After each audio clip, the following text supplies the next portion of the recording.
Oyèbánjí fìtàn balẹ̀ lẹ́kìtì ó wọlé fúnpọ̀ gómìnà lẹ́ẹ̀kejì. Oyèbánjí fìtàn balẹ̀ lẹ́kìtì ó wọlé fúnpọ̀ gómìnà lẹ́ẹ̀kejì. Àjọ elétò ìdìbò orílẹ̀-èdè yìí Independent National Electoral Commission ìyẹn INEC ti kéde olùdíje ẹgbẹ́ òṣèlú All Progressives Congress gómìnà Bíọ́dún Oyèbánjí gẹ́gẹ́ bí gómìnà tó jáwé olúborí nínú ìdìbò gómìnà tó wáyé nípínlẹ̀ Èkìtì ní ọjọ́ àbámẹ́ta sátidé tó kọjá.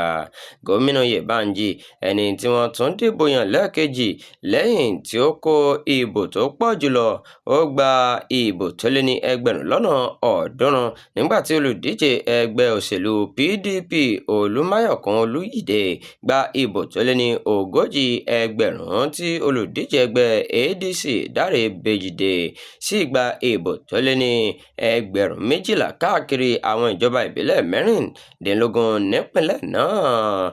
Ọ̀jọ̀gbọ́n Adéníkẹ́ Ọládìjí ẹni tó jẹ́ igbákejì alákòóso ilé ẹ̀kọ́ gíga Federal University of Technology Àkúrẹ́ àti aṣojú fún ìdìbò náà ló kéde èsì ìdìbò ọ̀hún ní kùtùkùtù òwúrọ̀ ọjọ́ Àìkú ní olú-iléeṣẹ́ INEC tó wà ní òpópónà ìyẹn ní Àdó-Èkìtì.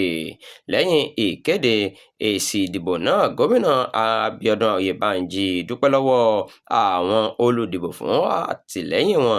Ó sì sọ pé èsì ìdìbò náà jẹ́ àfihàn ìfẹ́ àti ìgbẹ́kẹ̀lé àwọn ará Èkìtì nínú ìjọba rẹ̀. Nínú ọ̀rọ̀ tó fi sí orí òpó ìtàkùn ayélujára X rẹ̀, Oyèbánjí sọ pé ohùn àwọn ènìyàn á ti tàn káàkiri gbogbo ìpínlẹ̀ wa, ìfiránṣẹ́ wọn náà sì hàn kedere.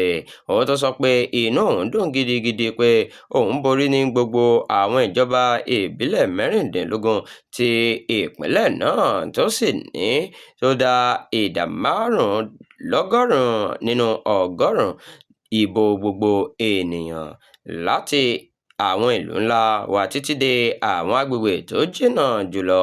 Ẹ ti fi ohun kan ṣoṣo hàn pé ẹ fẹ́ kí ìdàgbàsókè, ìdúróṣinṣin àti ọjọ́ iwájú tó kún fún àǹfààní púpọ̀ tẹ̀síwájú nípínlẹ̀ wa. Oyèbánjí ní àṣẹ tuntun tí àwọn èèyàn fi fún un túmọ̀ sí pé ìjọba rẹ̀ gbọ́dọ̀ ṣiṣẹ́ takuntakun sí láti mú ìdàgbàsókè dé gbogbo ilẹ̀ àti agbègbè Èkìtì. Mo ṣèlérí láti bọ̀wọ̀ fún ìgbẹ́kẹ̀lé ńlá yìí nípa ṣíṣe ìjọba pẹ̀lú ìrẹ̀lẹ̀, ìfọkànsìn tòótọ́ àti òdodo.